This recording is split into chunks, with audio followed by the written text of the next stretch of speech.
and 2 p.m. Live from the New England Patriots Not Done Network studios, this is a very special edition of PFW in Progress. Set to go, snap ball down, kick up, kick is on the way, and it is good! It's good! It's good! Adam Vinatieri moves a 48-yard field goal, and the game is over, and the Patriots are Super Bowl champions! PFW in Progress, live from Super Bowl 52 with Fred Kirsch. 41-yard field goal attempt coming for Adam Vinatieri. Snap, ball down, kick up, kick is on the way, kick is good! We're Super Bowl champions again!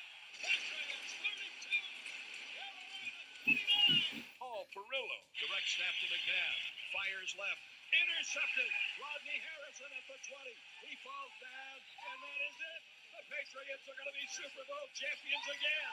Andy Hart. Brady with my favorite play, takes a knee at the end of the game, and the Patriots are world champions again! Back to back, world championships, 3 out of 4. Yes, it's a dynasty. And Eric Scalavino. 33 seconds and counting. Waiting on the snap. Russell Wilson extends the hands he has. Wilson, quick throw. And it's good. Intercepted. Intercepted. Malcolm Butler.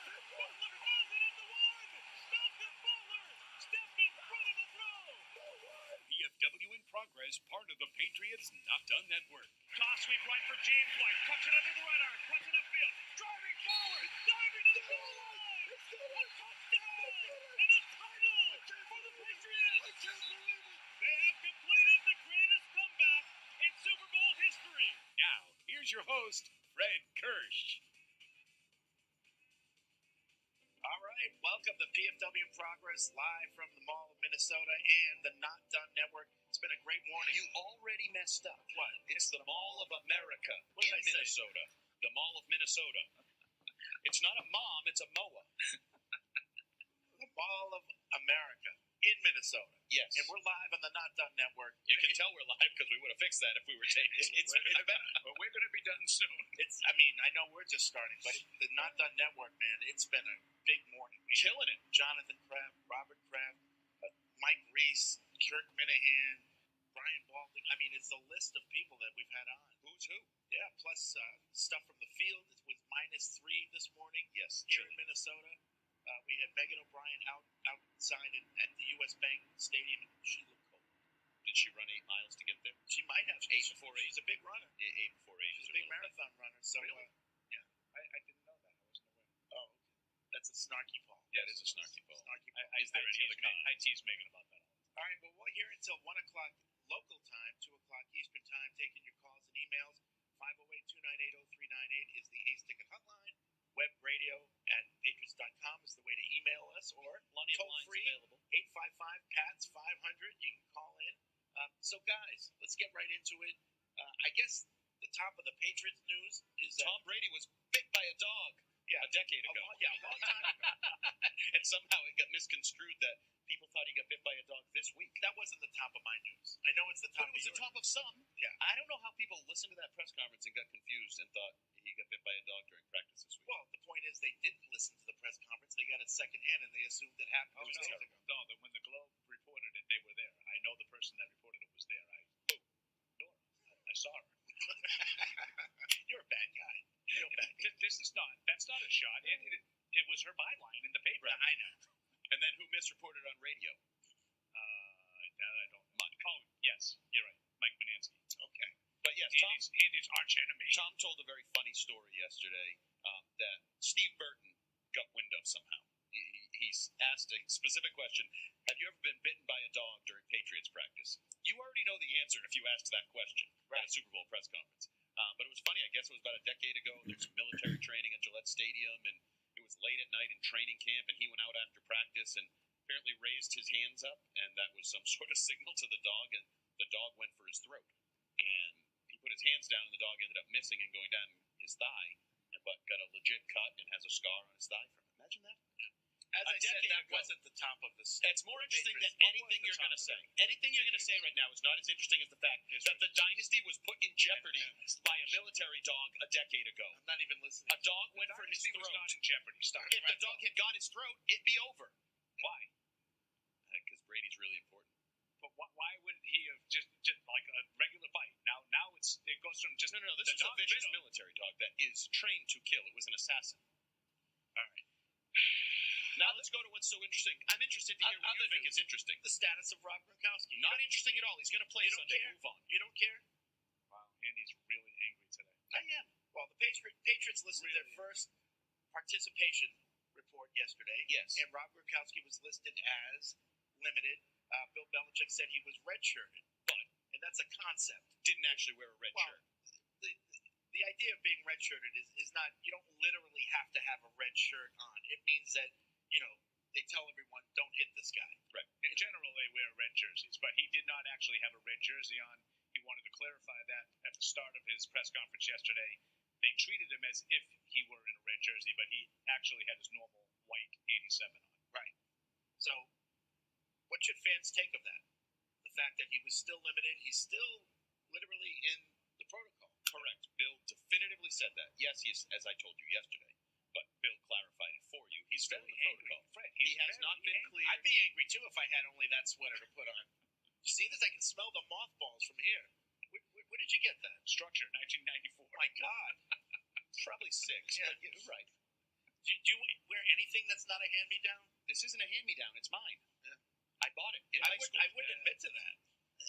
I've said many times I'm not going to take advice on clothing and apparel. So wait a minute, you get that in high school? Yes. And why is it so big on you? So you haven't been lifting or anything? Well, that's what Dante tells him all the time. Doesn't look like he's been lifting lately. Right. Really bothers. We got nothing better to talk about this week. I heard later The on. dynasty dying wasn't interesting. I heard on the Not Done Network later we're going to have Jay Glazer. Yes. Perhaps maybe you can ask him if he can help you. No, but I did bond with James Harrison over a little lifting joke yesterday at Did media you? availability. Tell us about that. James Harrison and Danny Amendola swapped jerseys for media availability, which, as you would expect, Amendola was swimming in Harrison's jersey. I believe, Paul, you said he even had a hoodie on and was still clearly plenty of room in there. It was, yeah.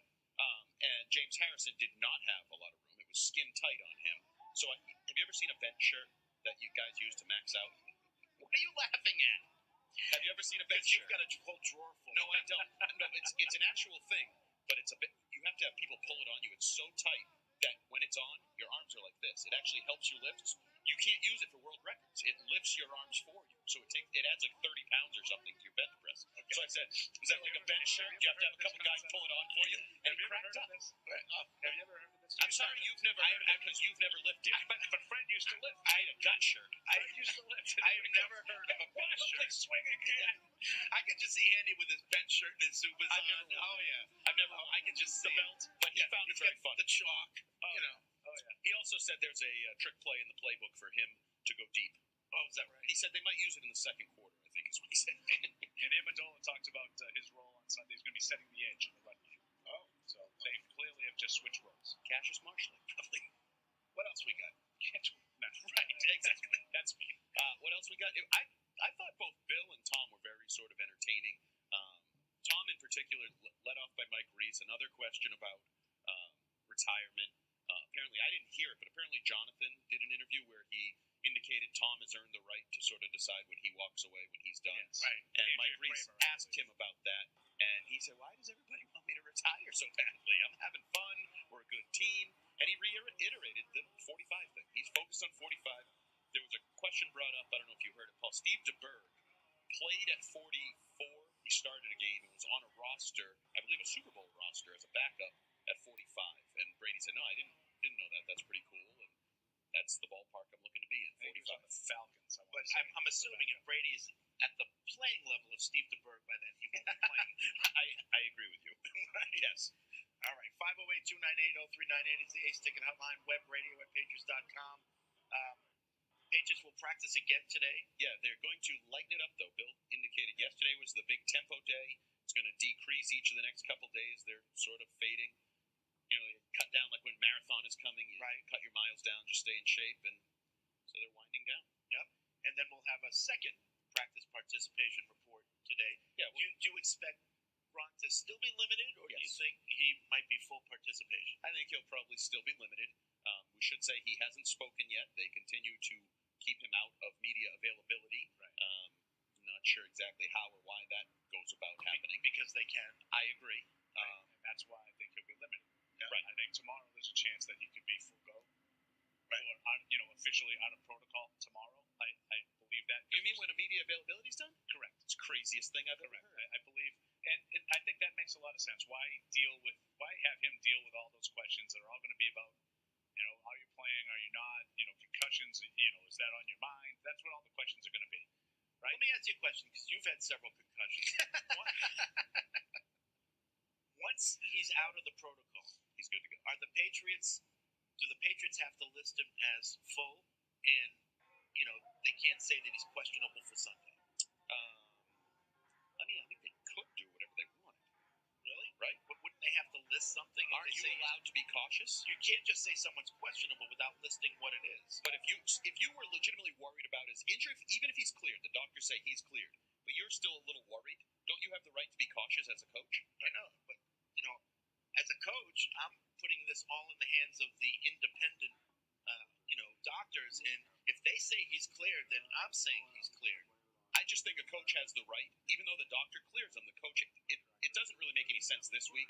I'm saying in like a regular season situation, where if you wanted to be overly cautious, I think you have the right to say, yes, he's cleared, and I still think he's questionable for Sunday. I may not play him.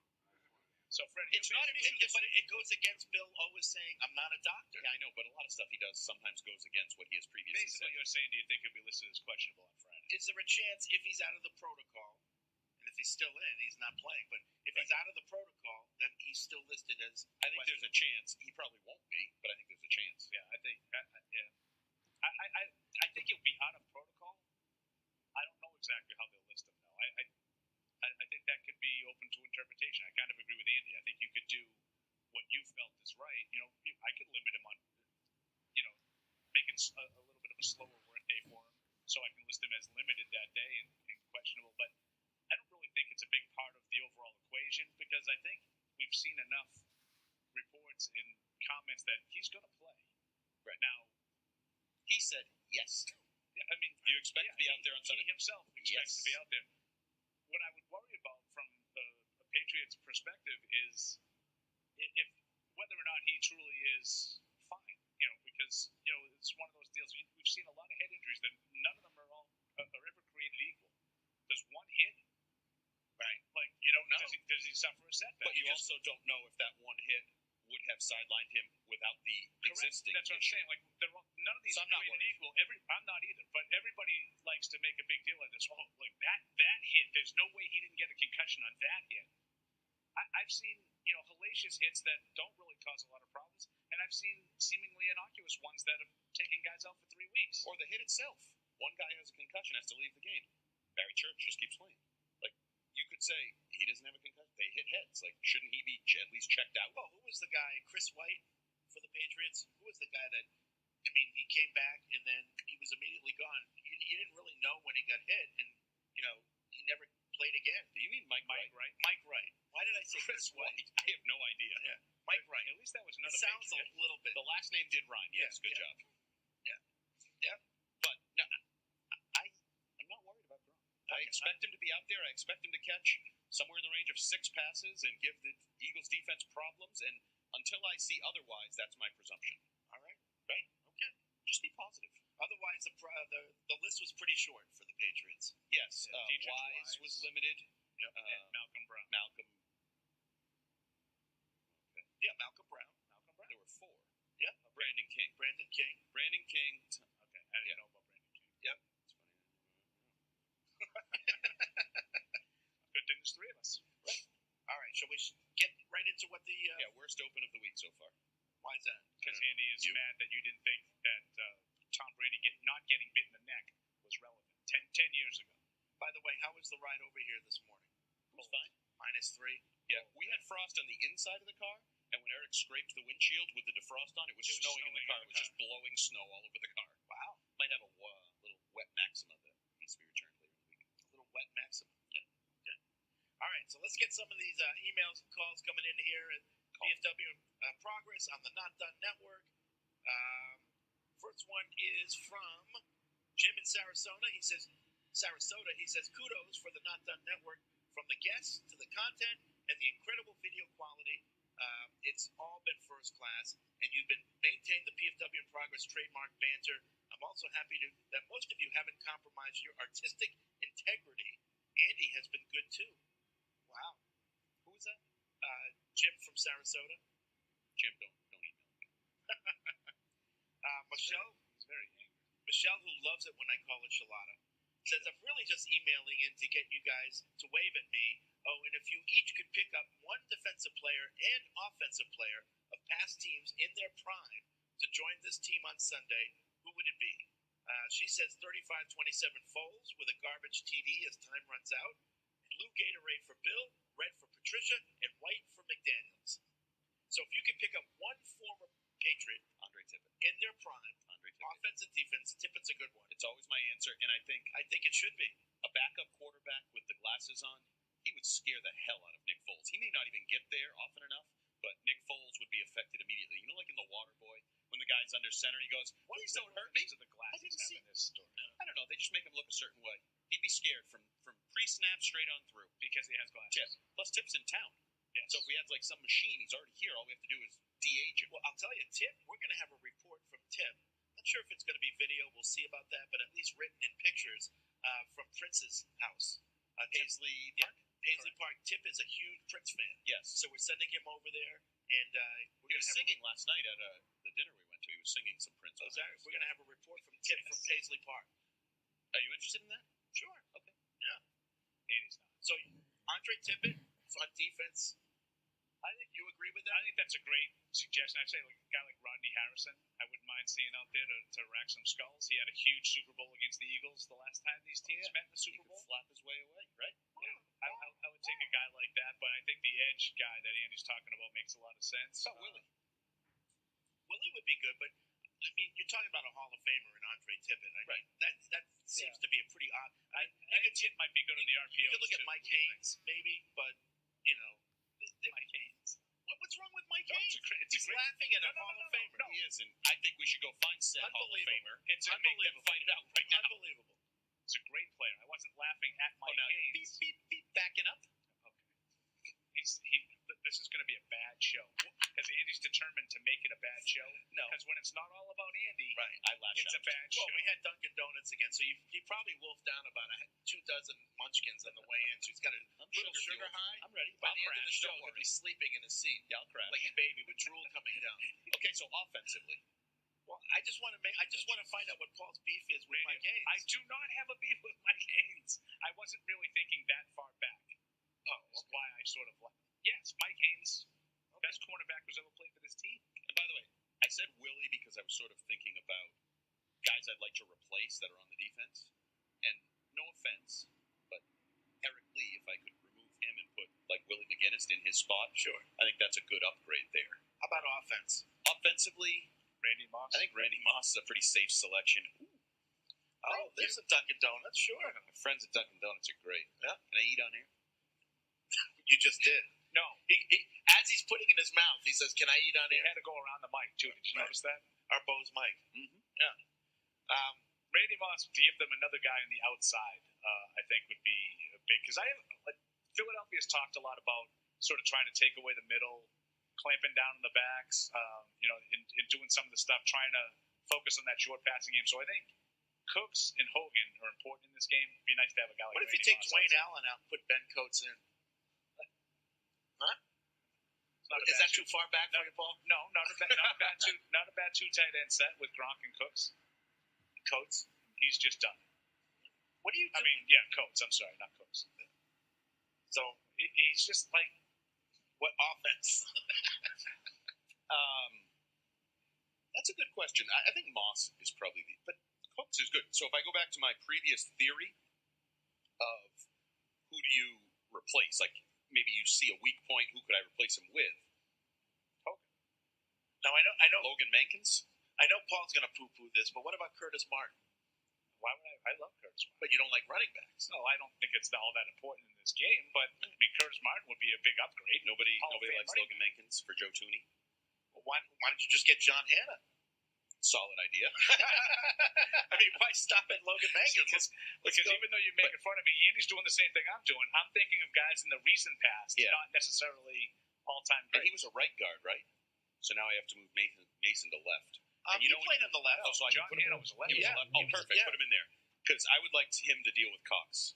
I think Him and Leon Gray. adding up. Okay, that's better because at least Logan Mankins. Some people could say, well, Logan Mankins was part of a line that fell on its face in a Super Bowl. Right. Hog Hanna Was the part of the line that fell on his face in the Super Bowl. But I'll tell you one thing. One thing about Hannah that I would love is the intensity going into the game. I mean, they said before games, and forget about Super Bowls, you couldn't talk to him. He was just so like a bull. It's kind of hard to talk to now. But he'd be like a bull in a pen, ready to come out. So I wouldn't be opposed to adding Hanna or Mankins, an elite interior offensive lineman. Because who's the best center in Patriots history? Jeez, that's a good one. Because I wouldn't hate having Dave a center. Wallabaugh? No. Bill Lankitis, Pete Brock. Yeah. John Okay. Morris. Probably John Morris. John Morris, right? Because Cooks is Somewhere good. Pete's yelling at me. Right. How about Corey Dillon? Paul has no interest again in Corey Dillon. He's Corey Dillon, obviously. Another great Super Bowl against the Eagles. To fall back on. How about Curtis Martin if I have my choice?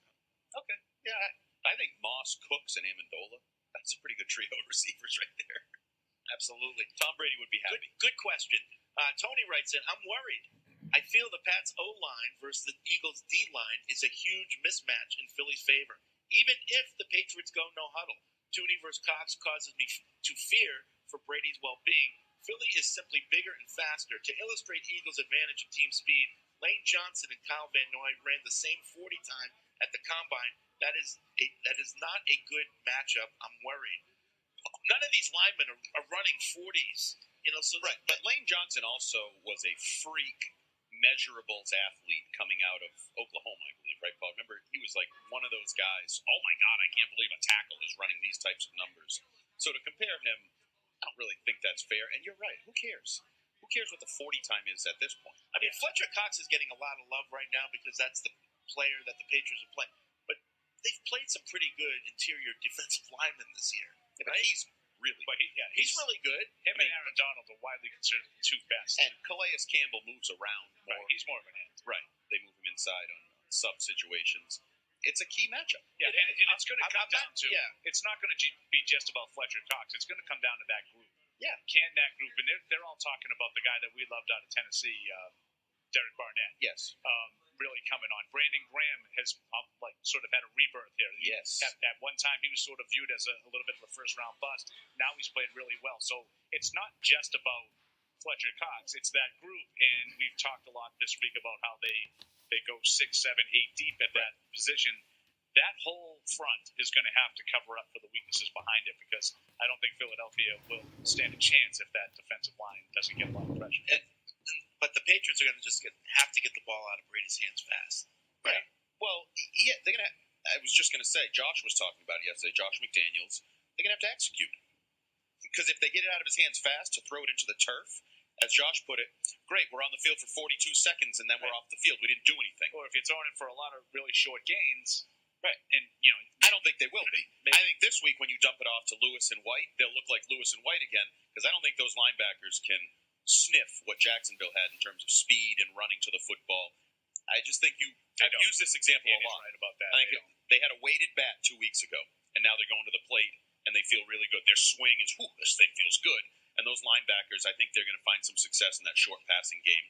And that could be a matchup that ignites everything else because then things sort of come off of that as you go. And at the risk of opening myself up to the same criticism from last week with Jacksonville, I do think that Philadelphia's defense has not been the same when they've played against the really good offenses. The Rams, as an example, out in LA, really moved the ball all over the place, scored a lot of points.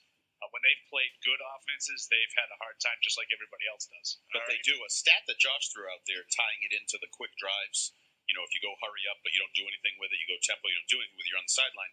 They lead the NFL, he said, in 3-and-out drives defensively. 40-something% of all the drives they have are 3-and-outs. And he said, it's easy to stay fresh. It's not even about the rotation. If you go 3-and-out every time, your defensive line stays fresh automatically. So it's about execution. They have the best first down defense in football. They have, I think, the third best third down defense in football. Put those two things together, what does it mean? Better get them on second down. So we got a lot going on in the Not Done Network. We're going to get to some of these emails. I just heard that we have Mark Schlereth playing cornhole behind us. Okay. in the studio. So that's pretty. There he is. Look at that. Look at that form. All right. I saw him on Twitter this morning. Do you know he's had 29 surgeries? Something like that, yeah. He Holy talks about crap. that once in a while. And what's his? He was, Are you sure that's Mark Schlareth? Yeah. Look like Mark. Yeah, former Denver Bronco, Washington Redskin. Oh, it is Oh, Mark it is. Schlareth. He waved. Nice. Okay. Yeah. Nice. I wonder if he's any good. Are you still on soap operas, Mark? No. Well, welcome, and everyone else is welcome too. Yes, come on down. And today's a big day for arrivals. Usually Thursday through Sunday is the big Super Bowl weekend. So I wonder if we'll get a increase of fan participation. I would imagine we will. You going to get out there, play a little shuffleboard? Perhaps. I like the pool table. Did you we get have. sand on it? I've heard some complaints No. there's not enough sand on the You know, shuffleboard. They said it. There was definitely something on it when the first came, and they said it was silicone. So I said, I don't care what it is, get it back. Right. Because it's missing from the shuffleboard. And it does affect it. Paul and I played it. When it Absolutely. hits the dry spot, it can Right. screech and halt. Right. So we need to lubricate. Well, I don't know if that's what we need, but Well, somehow. is sand a lubricant? It can be. I don't think No, that's the way it I think it works. was silicone. Isn't sand silicone? Well, that's what was lubricating it. Let's read an email. Have another munchkin. Steve writes in, what do you think the first play on offense should be? Paul probably wants to run the ball, and Andy would Flea want it to be Devlin on a fullback trap. What do you think about a flea flicker Paul to start the definitely first doesn't wanna run the offensive ball. series? Also, listen to the audio from yesterday's show. It sounds like you guys are swallowing the mics, just in case you wanted to know. So I didn't. So hopefully they'll work on the podcast audio this week. Okay. Today. Why, we don't sound good? Yeah, I heard some things that sounded a little bit. Shouldn't you get that fixed? You're like the boss man. Can only do so much. I hear you. You know what I would love in the first play? In all A seriousness? No. Just a nice quick throw to Gronk. Like all for that, down too. the seam, maybe 15 yards. Let everybody in the stadium know he's fine. He's going to be a big part of the game plan. What about See- my jet see how sweep Philadelphia- action to Dorsett on the wheel route? How about a run pass option with Brady? Nice. No. Don't overthink. We've been talking about RPOs. I mean, You just let me know. I did a lot of talking yesterday on RPOs. I know. David Harris. Probably too much. That's when Paul and Fred will take their No, naps. I was just trying to get a feel for it. It's become a key term this week. I talked to Kyle Van Noy earlier in the week. We talked about that. He sort of poo-pooed it. It's not just RPOs. It's everything they do offensively. Talked to Josh Boyer yesterday, the cornerbacks coach, and he said they get a lot of credit for RPOs that aren't RPOs, that are traditional audibles, for example, or play-action I passes. really didn't want to talk about it. Just kidding. Okay, go. But he does. Forget you then. David Harris seemed a little overwhelmed by the RPO topic, I'll be honest with you. But what they all said is it's the hi-hats firing out thing. If half the line is hi-hats, pass protection, and half the line is run look firing out, that's a true RPO. Most of the other stuff is just an audible did they play give action. you sort of an estimate of how much they run it? I No. saw ESPN had something in the playoffs. It's 31 plays. 31 So if plays. you're talking about 15 a game, is that too high? You think? No, I don't think that's too high. So they may have been close. And this is, I saw something this morning. there's certainly an aspect of this. It's what Foles did when he was at his best with Chip Kelly. There was an aspect of that, and it's clearly something he's comfortable with. He's pretty good at. And just talking to because I was interested because you think of the read option, and it's you're reading that end. It's obvious. Eric Lee's standing there. If he bites down, you're Right. keeping it. and You're looping around. If he stays home, you give it. It's just sort of a numbers game in the middle of the defense. But this is more about reading the linebacker, the backside linebacker, and the safety coming up in the box. And are they in man or in zone? If he's in zone and that linebacker's kind of deep, well, I'm running it because I'm not going to be able to sneak that slant behind him. But if he's coming up to play the run, now maybe I'm throwing it to sneak that slant behind him. Because a lot of them, the throw is a slant out of the slot. An Aguilar, one of those guys out of the slot, is the actual pass. Then they get into some of them, pull it and go deep, play action, take some shot plays because they like to do that as well. I think it's an interesting aspect of this game that's gotten a lot of play this week. And depending on who you ask, it's a big deal. It's a quarter of their offense, or well, it's really not that big a deal. We need to play Right. fundamentally sound. Listen, just like you said with the Patriots and getting the ball out of Brady's hands quick, just with these RPOs, it's all about execution. Correct. Because when you do that, you're also cutting off half the field. Well, and it's your base techniques, offensively and defensively. It's your reads on both sides, your keys, right, and your base techniques. Because Josh Boyer was saying, if you get overwhelmed, it's exponential because they'll run the same personnel group flip the side. Okay, so the front side is pass protection, back side's run look. Flip that. Okay, so that's exponential. Now you got another personnel group and blah blah blah, and it can be overwhelming. But you just boil it down to your keys. You're the linebacker, you're the safety, your keys. You're reading the guards. Well, one of the things I thought Jacksonville did well 2 weeks ago with the Patriots early on was on offense was blocking. I thought they had a hat on every guy, and one of the reasons they were able to execute so efficiently, I thought early on, was Patriots were getting outblocked. They were getting outmanned. And if you get outblocked, it doesn't matter what they run. Right. If you're getting blocked, like if he gives it to Ajayi, and Landon Roberts is blocked, and Kyle, Jay Ajayi's 15 yards downfield. He's hitting the hole. That's right. So yes, you have to at some point take on block, shed, tackle, play football. Scrape the sea? No. Different. That's different. Okay, let's go. I don't understand. We have a show where we're trying to break down the biggest game in all of sports. It happens to be a football game, and I want to talk football, and you're not interested. No, I just like to make fun of you. I like to make fun of you as well. Let's go to the Ace Ticket Hotline. Dion is from Toronto. What's up, Dion? Oops. Hey, Dion. Hello. You guys can hear me? Yes. Can you hear us? Yes. Sorry, I was doing some chores around the house. Had to take you off speakerphone. So I'm calling from Toronto, and I just want to give you guys a big shout out to the whole Not Done Network. Thank you very much on behalf of all the fans. What you guys have done, the whole crew, it's amazing. I'm working the late shift tonight, so I actually get to tune in and watch. So it's really exciting. If I can get a wave, that would be really cool too. But I stumbled upon you guys after 2011, and I was really distraught after how that season ended. And I was just basically looking for stuff on the internet to take my mind off it. Stumbled upon you guys, and have been a faithful follower since. I usually pay attention, follow you guys through the podcast, but it's really cool to get to watch the show live, listen to you guys, and like talking to some celebrities right now. So on behalf of all the fans in Toronto, big ups. Thanks a lot. Well, thank you very much, Dion. Thanks for calling. Thanks, Dion. Yeah. Freddie, they had your thing up. I saw that. That was pretty cool. Our Comrex stack. Is that what it's called? Yeah. Comrex stack. Yep. Oh, look at that. You have to One guy goes down, boom, immediately ringing. You have to sniff when you say it. I feel like it's one of those radio contests. Caller number 9 will get 2 tickets to Paul's hotel room. Caller number 3 will get a copy of Andy's sweater. That's a wild You sweater. can't make a copy of that. There it is again. See? Automatically it's ringing. No, it's answering, but it's ringing. I think the Whalers from New Bedford back in the 1800s used to wear sweaters like that. Why are you so hung up on what I'm wearing? Because you make fun of everyone else, yet you have the worst wardrobe of anyone. But I have admitted that. You have no problem making fun of everyone. I agree. And yet you fail to look in the mirror when you leave the house. I look in the mirror. I just don't care. Yeah. Let's go to Dan from Florida. What's up, Dan? Hey guys, how you doing? We're doing great. How about you? Somebody want to answer line 1? Doing okay. It's pretty nice down here. I have a question.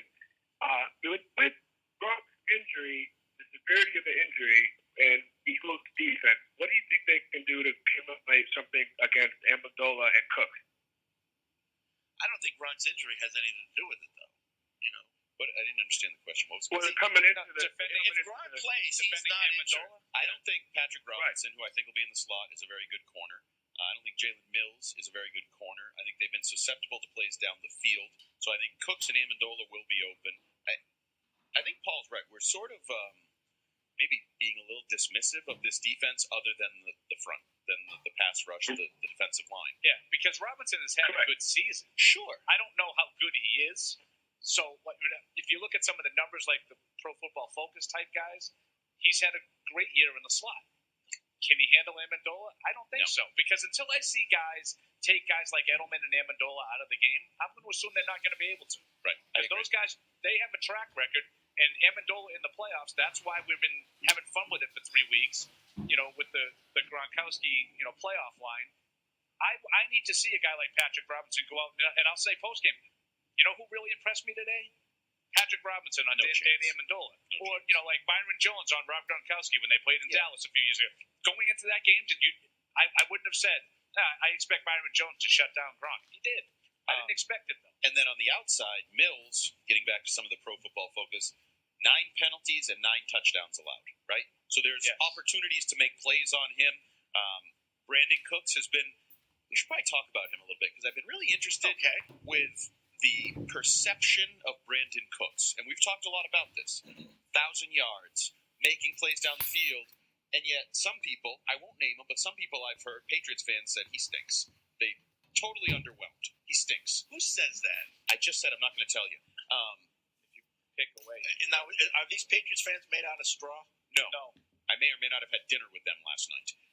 No, I really would like to know because he does not stink. I can't tell you. That's a ridiculous statement. That's the perception, that the expectations were significantly higher than what he brought. Now, but the flip side is I've also seen stories written by national websites this week about he's been this dynamic addition to the offense that was incredible, like one of the best they've had in terms of additions to the offense, which the reality is probably somewhere in the middle. Okay. I think that's being overly positive. That's not watching the drops and the issues with Brady. He's had a good season. Miscommunications. He's had a good, not great year. Good season. He doesn't stink. He's not great.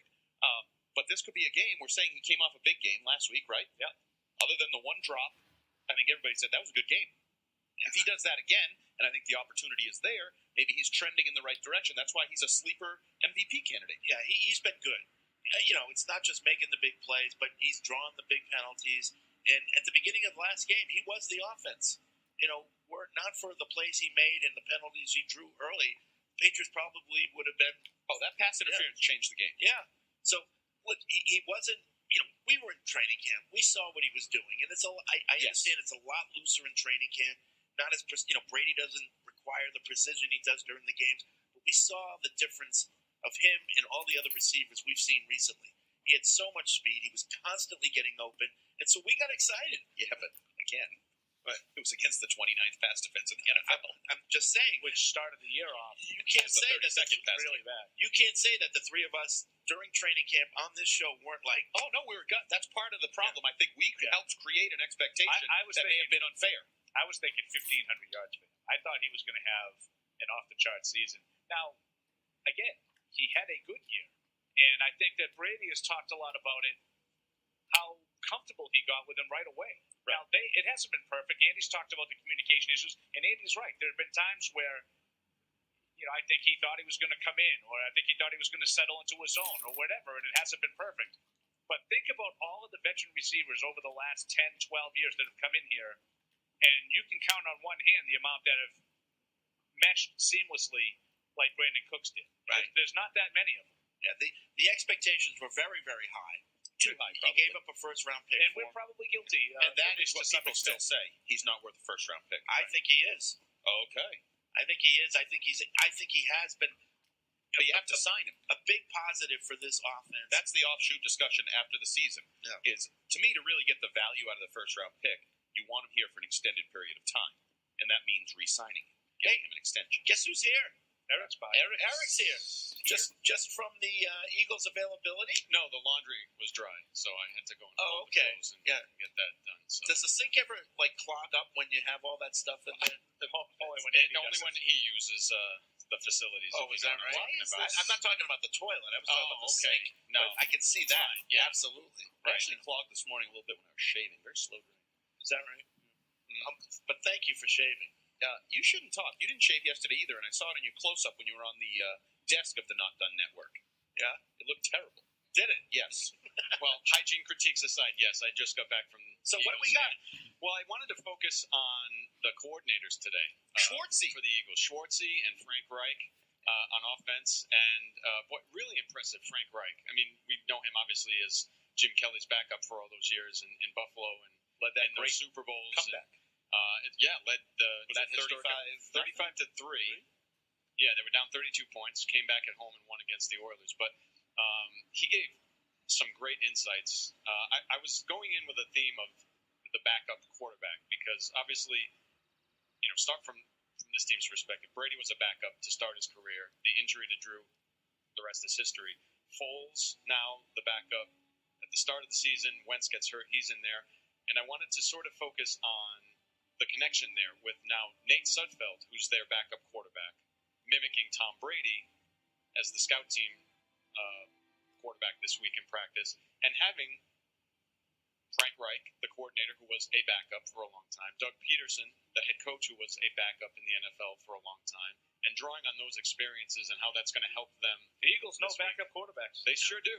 Right. Yeah. Only they had a starter. They might win. Right. I would think a lot differently about this game. I'm not going to lie.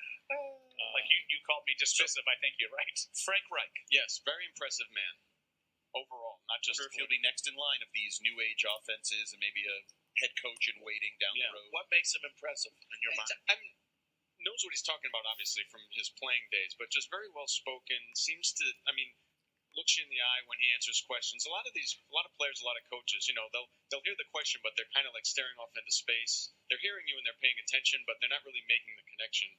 And he did that quite a bit, with everybody who was asking him questions, and was thoughtful about everything that he answered, and wanted to make sure he wasn't just reading off cue cards and boilerplate stuff. He was actually giving, substantive answers. And he talked about the RPOs? Not while I was there. He might have, but I also wanted to get a sense of how they prepared, because we've heard over the years so many Super Bowl examples where the Patriots have used the week before in Foxborough to basically install as if they were playing the opponent that week, and then using this week of Super Bowl week with all the hoopla surrounding it as more of a fine-tuning, rough, smoothing out the rough edges. And I wanted to see what the Eagles were trying to do, and if it was anything similar based on their experience, limited experience with players and coaches in that game. And it was basically the same thing. It's funny because Reich said, we put in about 75% of what we wanted last week, which is similar, I think, to what Bill has said in the past about this team. And when I asked Schwartz the same question, he said, he kind of chuckled. He said, we had 75% of our install in the first week of training camp. There's not much different that we're doing now than we did back then. So it's really been, very easy for us as far as that goes. I like him. Yes, he is. You are right. You know why he's cocky? Why? He's good. Yeah. Is that right? Yeah. Is he too reckless? No, I don't think so. Why? You think he's too reckless? I think he's a little reckless. Okay. Well, we'll see. I think he's one of those guys, he's got a little Rex Ryan in him. Oh, no question. It's not Greg content Williams, to just Rex have a Ryan. good game plan. I'm going to put him out there.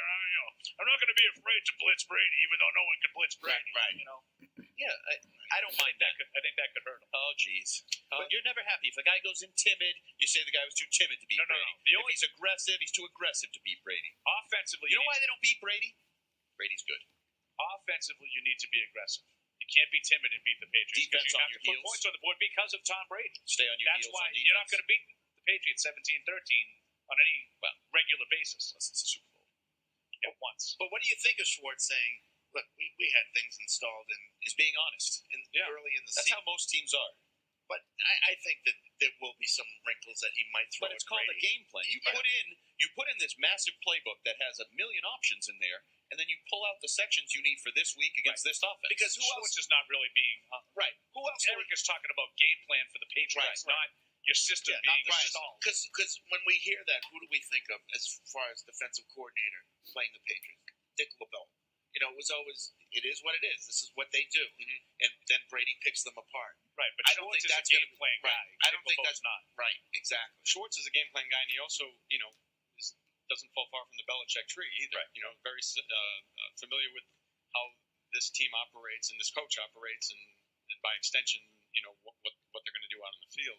I also thought it was interesting. He kind of brought up the fact that they're so inexperienced in Super Bowls as a team, the Eagles, but that their trip out west earlier this year, actually the game that Wentz got hurt, was what they had played Seattle the week before in a time game, lost. Oh, they did that too. And they stayed out in LA, practiced, and the Patriots do that quite a bit. Well, they learned it from us. I knew he was going to take credit for it. I knew it. It was so obvious. You're so transparent. But we talk all the time about how important it is, and the Patriots say when they make those trips, how it helps for bonding, it helps for preparation. Yeah. It's just very beneficial overall, and their record reflects that.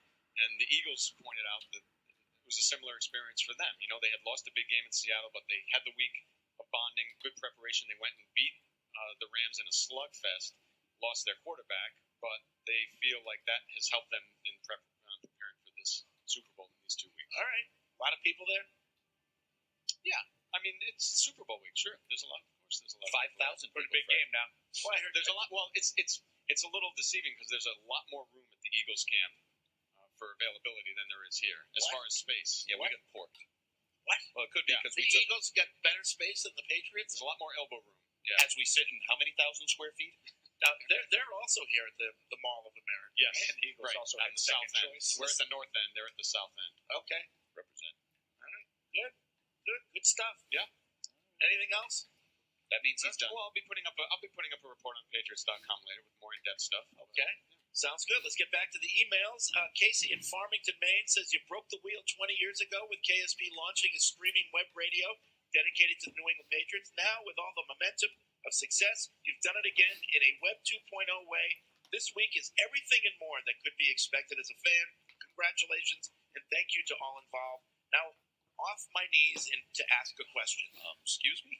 What is the most likely trick? You could have left that line out. I'm reading the email. So you'll read. We're not doing that. Let everybody know he'll read anything you put in front of him. He is Anchorman. We're not doing that, so stop. So send it in. He'll read it. What is the most likely trick play or unexpected look that the Patriots might offer against the Eagles, or either on offense or defense? Most unexpected. Now they have run trick plays a lot last 2 weeks. Yeah, they have. Yeah. I hope that they don't need them. Yeah. I mean, they ran a few against Jacksonville, I think, because they felt like Triple option. they had to. He said most unexpected. I would never expect Brady to run down the line and pitch. Fred's already has Brady doing RPOs. Right. I mean, I would just Philip Dorsett is a guy that I always would put into that kind of a category. Maybe they have something in mind for him, and they're going to look to take advantage of an individual play with him. I'll tell you what would be unexpected: a wildcat. Yes. A dominant wildcat. Not with Brady, obviously, but James White or Would be a wildcat. Brady. And defensively, obviously, defensively, I would Good point by you. If they blitzed, 50-60% of the time or something, that would surprise me. I don't see that happening. Steven writes in, excited to see you guys live. It's really awesome. Everything looks great. How do you think the balance of the Patriots' attack needs to be? I feel like 65% pass, 35% run.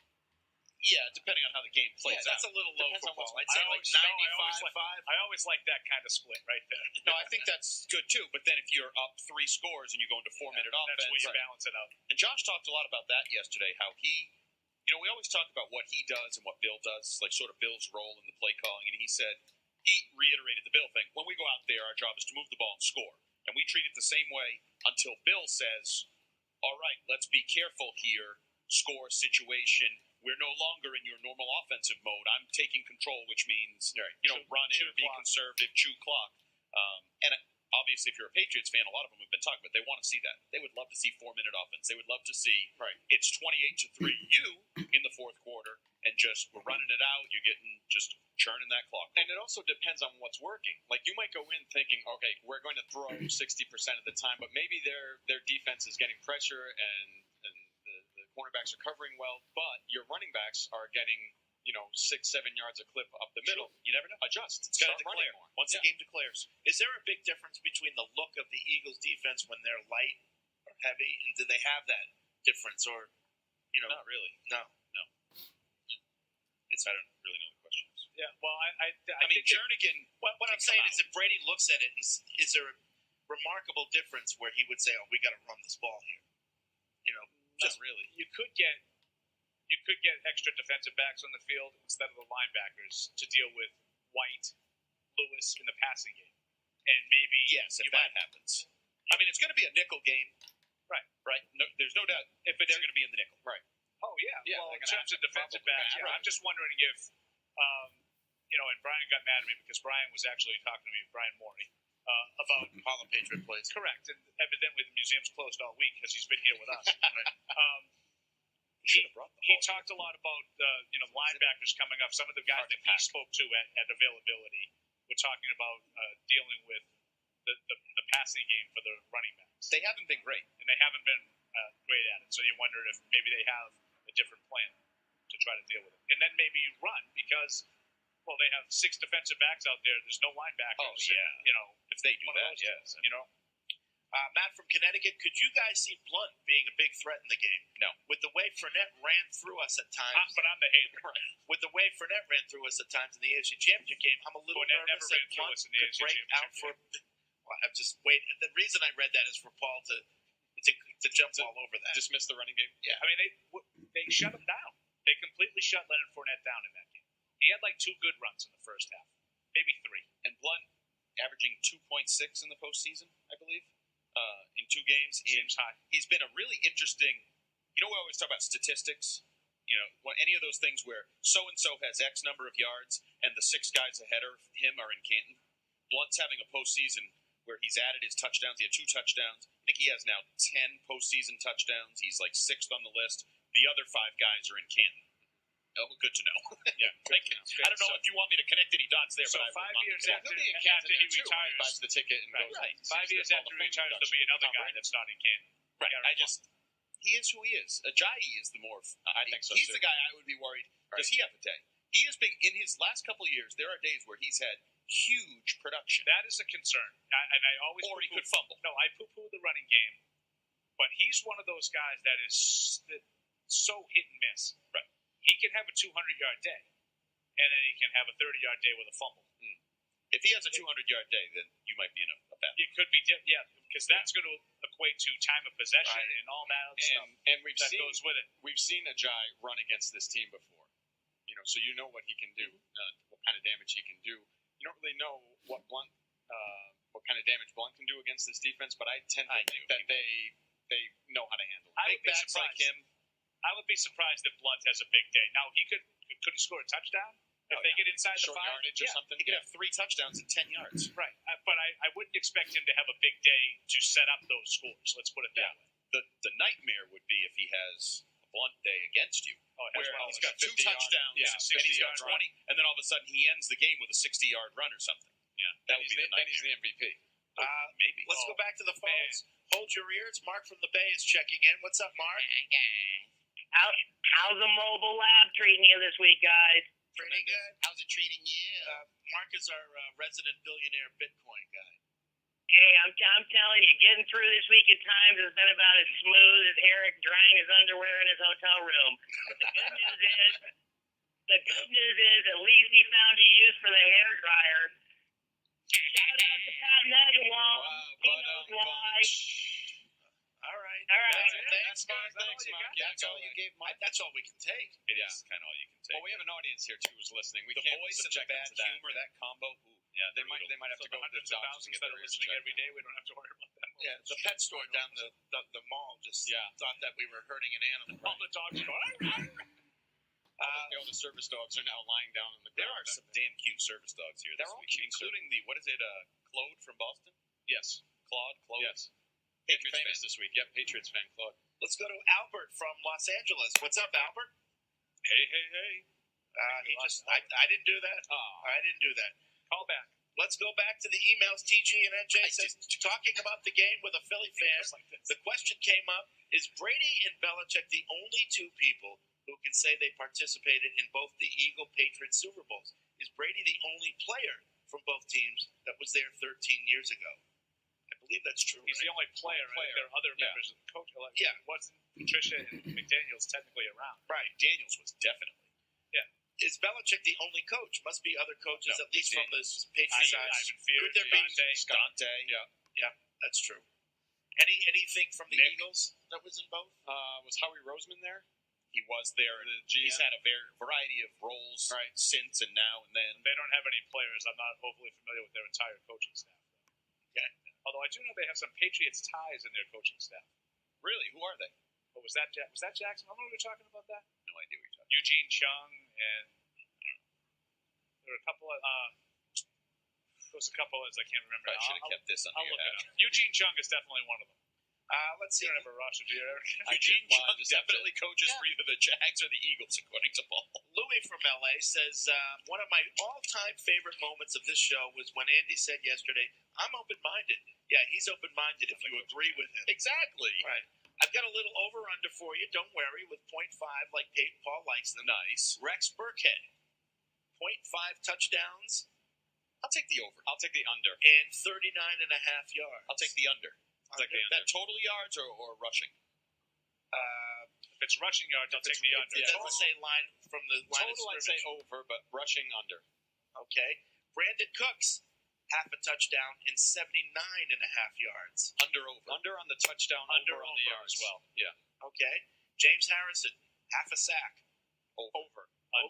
You know what he's been doing to stay in shape? Moving cars in the parking garage. We saw him just wandering, and I think he may have been just picking cars up and moving them. Patriots, Corey 24. Huntlin was the guy I was thinking of. Patriots points, 24 and a half. Over. Okay. Fred, I like it. I know you run this network and keep track of everything. Who has picked against the Patriots on the Not Done Network? I haven't heard anyone. Prediction. I haven't heard anyone. I haven't either. And I don't think it's just because they're not playing to the crowd. I think maybe the Eagles guy did, but I don't think it's just because they're on the Not Done Network, the Patriots Network. I think most people are fully expecting. I think we had one. Was it the guy from Philly? Brian Baldinger picked against the He Patriots. just picked against them? I think so. Well, he pointed to his pick, and you couldn't tell Well, which you couldn't direction tell, it was yeah. going. Good. Yeah, and I also think I think yesterday we had a beat writer from Philly on, and I think he picked the Eagles. Short, stocky guy? Yeah, I think he picked the Eagles. So we had two. Yeah. You know? And doesn't Brian Baldinger live down there or something? And plus he hates us. Does he? Yeah, he probably does. Well, doesn't everybody? So why did they I come don't on the think network? he does. Why would he come on the network? Yeah. Because we're open-minded. We're all are Why would welcome he want to come on? Exposure. If he doesn't like it. to come on and pick the And Eagles. Why not? When there's a train chugging along, you want to get on. Or when there's a camera. Sure. Yeah, Right. That's good what point. I mean. Good Yeah. publicity, exposure. Like Paul. Yeah. Oh, he'll stop for any camera. He was talking to Mexico the other day, and he doesn't even speak Spanish. Certainly not as well as you do. No. What are you doing? You're texting? No. Any news? You could tell he lost interest in the show. Corey He Huntlin he just goes to his phone and just starts. Eugene Chung. See, because Like Schefter does it, but he announces trades. if you are doing something and Andy interrupts you, you get very upset at Andy and you start yelling at him. Other people can do different things at once. I can follow the conversation and try to figure out why you think Brian Baldinger hates the Patriots. While I'm looking at my phone, I could totally understand what you were talking about. That's not a good shot for Paul. I just want to know if that. That's not a good shot. I just want to know if that's circulating. Head up! Is there any news? Pull out! Because sometimes you say something's coming on. I looked up the Eagles coaching staff, and it was Eugene Chung, former first-round pick back in the day. Yeah. Coach Mack, I think, way back in the day. Early 90s. Corey Huntlin, who was here as one of the coaching assistants, probably 10 plus years ago. Just a name from the past, and Mike Groh. Okay. Al Groh's son. So there were a few ties to the Patriots that we have a Groh, right? From the Eagles coaching staff. We have a Groh, and they have a Groh. Yeah. They're growing. All right. John in New Brunswick, loving the Not Done Network. Just wanted to say the show has hit its stride this week. You guys are Foxborough quality right now. Earlier this week, it was a bit stiff. This is the first time we've ever done it. Give us a break. Well, and it's also the vibe changes with the different seating. We're in a little bit of a late night show. We're not used to this seating and where we look at each other. Do you know is it Jimmy Kimmel doing the show live downtown? Oh, is that right? The Super Bowl? Jimmy Fallon. Some Jimmy. Yeah. Bring him on. No, he's doing a show. I said bring him on. He's here. Bring him on the set. Yeah, come on over. Right. Talk to your bookers. Yeah. Come on the set. Now I have a set. I can say, hey, why don't you come on the set? What was that from? You have a set? You have a set. What show was that from? I'm not sure he does. What's that supposed to be? Read an email. Take that sweat. I'm going to wrap it around his neck. Bram from Glasgow, Scotland. There's a kilt store in the mall. Yes, there is. Yes. Just kilts. You said if I buy one, you'll expense it if I wear it on the show. That was He should be. That's me. After yesterday, I don't know if anyone wants you wearing a kilt on the show. I can't sit like this when I have a kilt on. Especially the way you're supposed to wear kilts. Oh, son. Well, the way Eric dresses every other day. Commando. Right? Don't do that. Nope. Loving the Not Done Network and have been consuming, as Fred puts it, through the Patriots Football Daily app. We still have that? That's our app for the iPad. I didn't know we still had it, actually. At the last two Super Bowls, the unsung hero in both has been Dante Hightower. Yes. With the last gasp tackle on Super Bowl 49 and the strip sack in Super Bowl 51, he was a massive part of those wins without getting the headline due to Butler and Brady. So who do you think could be this year's Hightower? We've kind of talked about it this week. Duron Harmon's one, Trey Flowers maybe, Kyle Van Noy. Kyle Van Noy would be a good one, filling in that role for Hightower. Paul and I talked a lot about him. Van Noy would be a good pick. unsung. What do you think of him? I think he's good. I think Not great. I think he's hit his stride. Yeah, Andy thinks he's Going to be misrepresented in the words that come out of Paul's mouth next. tip it like. No, I think he's a really good number 2 linebacker. I don't think he's your star, your best linebacker, but I think his versatility, his ability to do pretty much anything is you want. definitely his best attribute. And I think he's also come into his own personality-wise. Well, and one of the reasons I think that is because he thinks he's playing the way he should be playing. Well, he He also admitted signed an extension. he lost his confidence in Detroit. Right. He clearly didn't like playing there, playing for them. He flat out said he lost the love of the game. It was miserable, and he has refound sort of his passion and the enjoyment for football in New England. There's no doubt about that. Graham also says, love the show, and the best part of the week so far has to be Megan O'Brien's interviews with the Patriots fan and the Packers shareholder prior to getting slimed. Great TV. Did you see that yesterday? I did. That was Saw the great. slime. Yeah. Looking forward to the curling demonstration that she's going to do. Yeah. Yeah, she's In going advance of the Olympics. Not that kind of curling. she's going to learn how to do the She's curling doing it today. right. Yeah, exactly. So that's going to be fun. I wanted to try. And you know who we're going to see a couple times today? We Just got not some on pieces camera. from Fitzy. You know Fitzy, that we know ultimate Fitzy. Patriots fan? Yeah. He's here with us, and he's Why do you have to have jazz hands? jazz hands. Yeah. He's going to be here, and he's got some neat pieces that he's teased me on. Man on the street. Man on the type street type stuff. Yeah. I'm glad he's going to be here. I was worried Nick Stevens was going to be here. No, they're two separate people. Don't We've you know that? seen him too. Not interesting. All right, we're going strong here. We're going to take a break. We're going to come back. We're going to have more of your calls and emails here at PFW in Progress. Strong? This is the Budweiser beer. More than winning? And, you know, Red Sox fans suffered through 86 years or whatever it was, but they were die-hard. They were die-hard Red Sox fans. And I think when you go through a loss like that and you come out the other side and you still, you know, you're either a fan then or you're not. And if you still remain a fan after a loss like that, then you're probably going to stick with them forever. Right, because I mean, you invest so much in a season, especially when a team is good. Like, you know, a lot of Red Sox teams, a lot of Cubs teams, a lot of Patriots teams were awful, and you know, you knew they weren't going anywhere back in the day. But when like the Cubs made it so far and then would lose, and then the Red Sox would make it so far and then lose, you know, there was always that hope of there's always next year. You know. Right. I heard somebody say the worst thing that ever happened to the Red Sox is they won the World Series. There's a lot of people that believe that.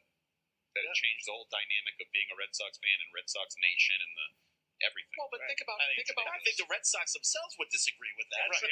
I think it's silly too, because I think the problem with that passion is so much deeper than the Red Sox winning it. It's baseball in general. It's just not anywhere near as popular as it once was. Yeah. And I think that coincided with the Red Sox sort of winning, but I don't think one had anything to do with the other. Well, it's the old school theory that the thrill is in the chase. Right. No, and I get that. And maybe you don't look in the next year.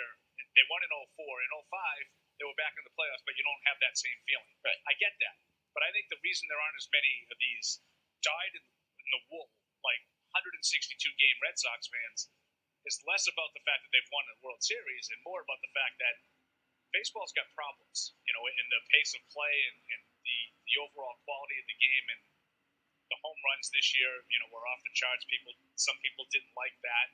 You know, they can't seem to figure out exactly how they want to play their game, whereas the NFL is just that perfect model of one game every week. Right. So easy to follow your team, even if you have a bad team. Eric and I followed so many bad Patriots teams. Yeah. Andy wouldn't know because he was a Bo Jackson fan. Right. But, you know, we would, even though they would go 2-14 or 5-11 or whatever the case may be in the early 90s, you still watched the games. You still followed because it wasn't that big of a commitment.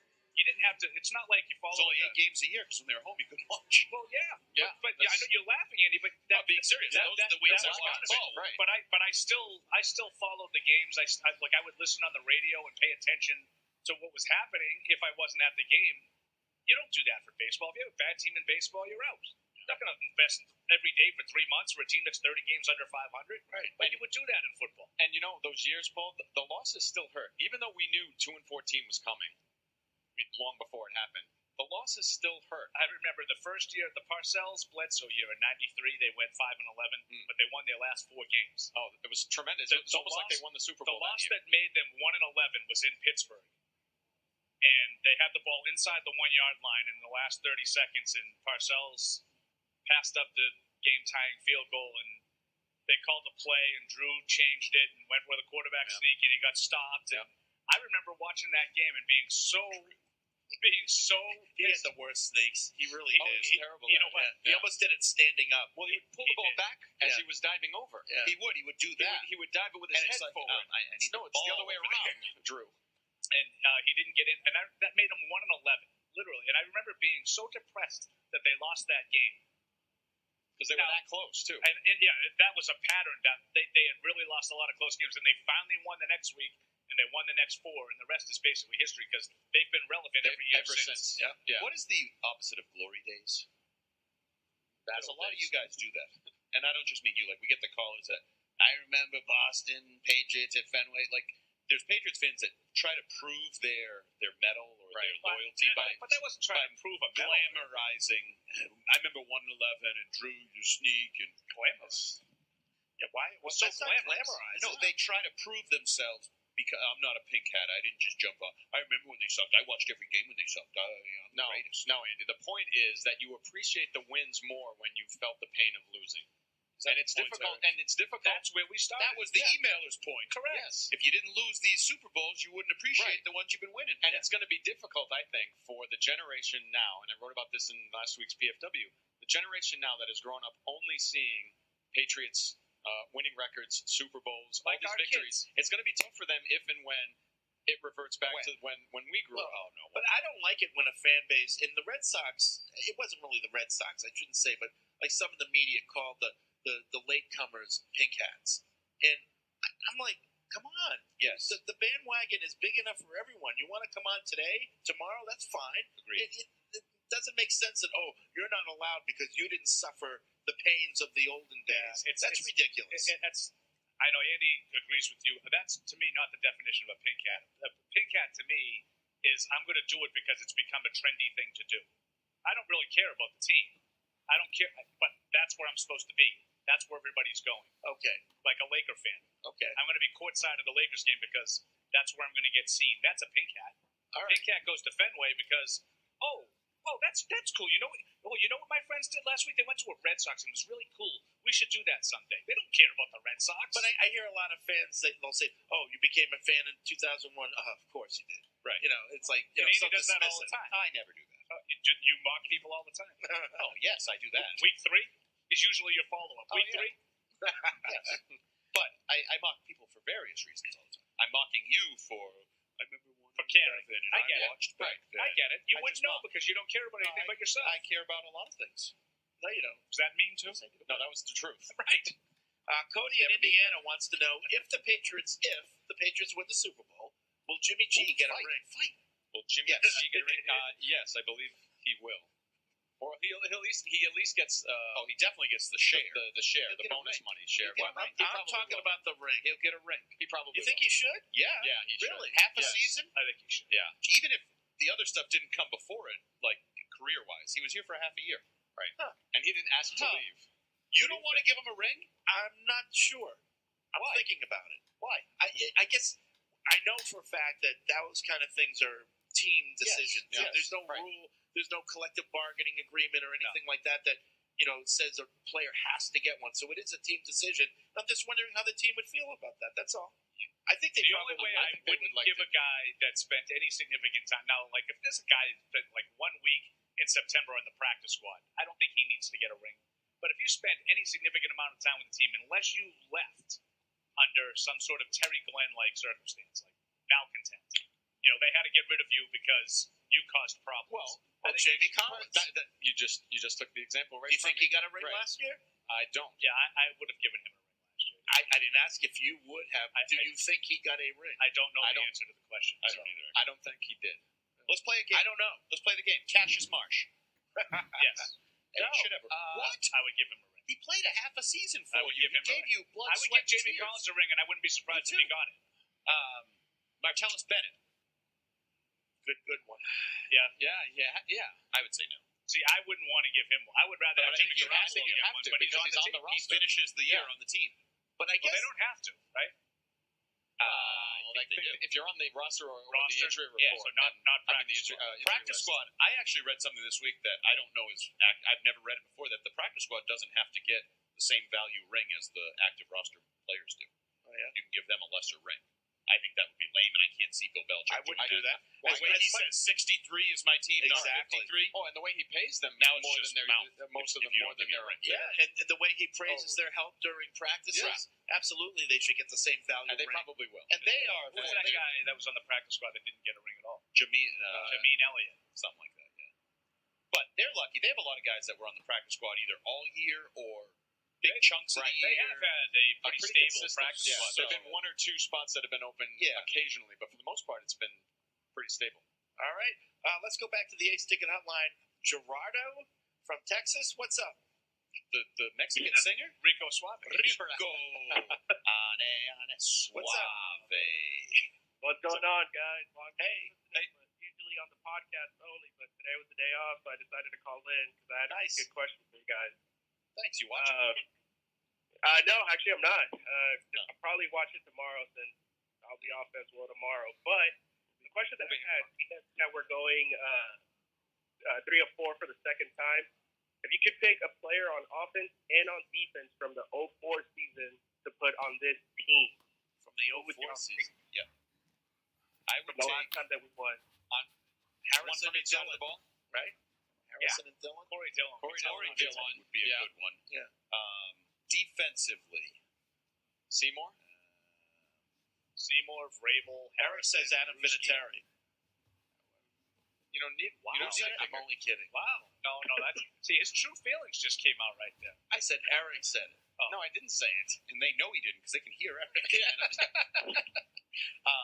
I like Dillon, and then I don't have an all-out defense. No, I don't think there's that defense in 2004 was so good. I would take almost any of them. Yeah. Seymour and Vrabel and those guys. I would probably take a front guy. Wilford, Seymour, Yeah. Brewski, Vrabel, McGinnis, Pfeiffer, I'd get Harrison. back to my McGinnis thing for the Yeah. end, that Law. position. That was a train. Oh, yeah. It's ridiculous. A wagon, as they say. That defense was Dominant, as they say. They were dominant. It wouldn't hurt to have Deion Branch. Thanks for the call, Gerardo. Let's go to Eldred from North Carolina. He wants to talk about RPOs. Nice. Somebody leased. Hey, fellas, how you doing? Good. Good. I heard it. But, We did get it. Fred, Nate Burleson and Kelsey was on there yesterday, players, and James Jones picked against the Patriots. They won the Eagles. On our network? Not on y'all network.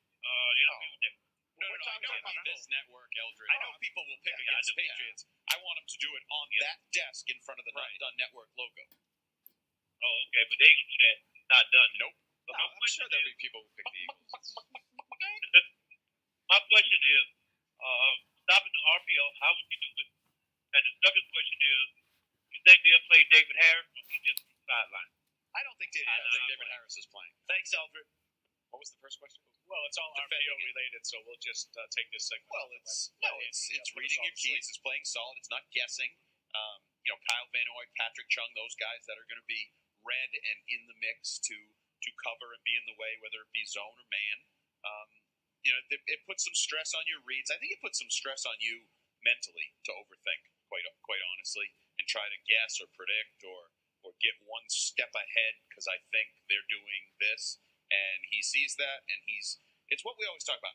I love option football, whatever the option football is, because I do think it makes, if you do anything other than play it straight and win the one-on-one battles. Just run straight ahead, slam into something. Andy loves That's not option football. You see that? You just proved your ignorance. It's like this 5'11" quarterback. You mean like Navy? Yes. They look. You mean like Georgia Tech? The one where they Yes. squat down under He gets on the center, Well, then they don't they have get to up throw and a they pass look to at win the a game. sideline. Terrible. They don't even have to throw a pass to win So a game. boring. And they're irrelevant. You know what was one? You know what was one of the most boring games all year? Anything you were involved with. College or pro was the Army-Navy game. I'm sorry. You don't like football. I'm It's sorry. boring football. Watch real football. Here's what I'm going to say. Watch real football. That was an You amazing have no idea what you're talking about. it was Just so- expose I watched yourself. that game and Watch your own Belichick in and tell It was him high school football. No, it was college football. It was good college football. And it's an Why don't you bring Bill in and tell him that? Because you don't have the stones to. I don't care. It's going to tell. That's real football. It is. No, it is. It's Because they ran every play. You don't understand the execution of the option, and that's your problem. Please, You are a modern-day, flashy, fancy, passing game, big bombs and flags football. The only thing good about that game was the pomp and circumstance. The game itself stunk. Then you didn't watch. I did watch every minute of it. Watch and learn. Expand your horizons. Open-minded. Don't just look for deep balls. You're an embarrassment. And I would stand. Why'd you make a monkey face when you did it? and the biggest play of the whole game was the one pass that Army completed to get that to convert that first down that set them up for the game-winning touchdown. But anyway, you're talking about all the options and the RPOs, and not necessarily related to that with the front seven and those guys like that, but both Patrick Chung and Devin McCourty talking about Zach Ertz yesterday and talking about how he's so good at not only he's a great route runner, but he also disguises his routes very well. And you watch a lot of tape and you see a lot of things and you think you know what's going to happen. You think he's going to do something, and then he hits like he did against Minnesota. He had a quick out and up. Right. Because he's so good at disguising those things. Those are option kind of things that if you think you're seeing something and you react to it, Andy's talking about the RPOs, you can get yourself in trouble if you're not right. Right. Scooter from New Hampshire writes in, longtime listener via podcast, PFW paper subscriber. Thank you. And always looking forward to catching Paul and Andy during the game and other Boston outlets. Recognizing something via the Not Done Network. The reason Eric gets so much heat is he is the healthiest, best looking among you four. Best looking? Show up on He might TV. be the healthiest. He doesn't eat anything. He just can't. No, he's too insecure. He's That's unbelievable. Right. He is the health. Show up on TV. Paul stuck to his phone. Big head sitting spread eagle like a drunk frat boy. Fred's Fred, and Eric is the clear style winner. Now, going back on who is this? I don't care for the top. Scooter in New Hampshire. Can I ask a serious question? Is Scooter a girl's name? No. Preferably a young, No. attractive girl's name? Young. Easy now. You're not young. So, anyway, there's rules for that. Spending the day glued to the Not Done Network. bet you had Absolutely awesome Robert Kraft interview this morning with Crawford and Molly McGrath. Best line, if you could be any New England superstar, who would it be? Gronk. He's never had a bad day. I love that guy. No question. Yeah. Brady's got a pretty good day, too. But early Brady, I bet you, was fun. Yeah. Before he settled down and, started to have the regular life with kids. I wouldn't want Gronk's injuries, though. No, probably not. That. No, you're right. If you're going to take it to that place. Well, you get everything. You get everything that comes along with it, right? Okay, then I'd probably be early career Brady. All right. Early career. I mean, for me, it's a quarterback. I love quarterbacks. Parker writes, and every time I'm in an Uber and sports radio is playing, analysts and talking heads are picking the Eagles with almost no hesitation. Where is he? They are painting a very different picture of this game than you guys have been. So who is the biggest homer? Who is leading their fans astray, PFW or Philadelphia? I'm pretty sure it's Philadelphia.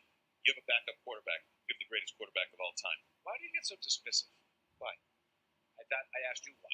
Why do you get so dismissive? He paints it like a homer that we have aligned ourselves with the greatest quarterback. He did not say that. He did not say that. He just said, who's the homer? Who is being the biggest homer? Us or Philadelphia. But why are you so dismissive? Right. Is what I would say. Wait a minute. Who has the better quarterback? Patriots. Okay. Who has the better coach?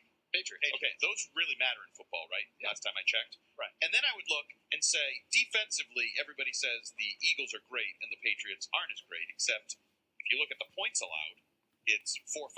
It's a 4-5 matchup, right? It's close, right? If you throw out sort of the pass defense, which numbers were very much swayed towards the early part of the You season. cherry pick your stats; they're close. Points allowed is a cherry-picked stat, Fred. Didn't know that.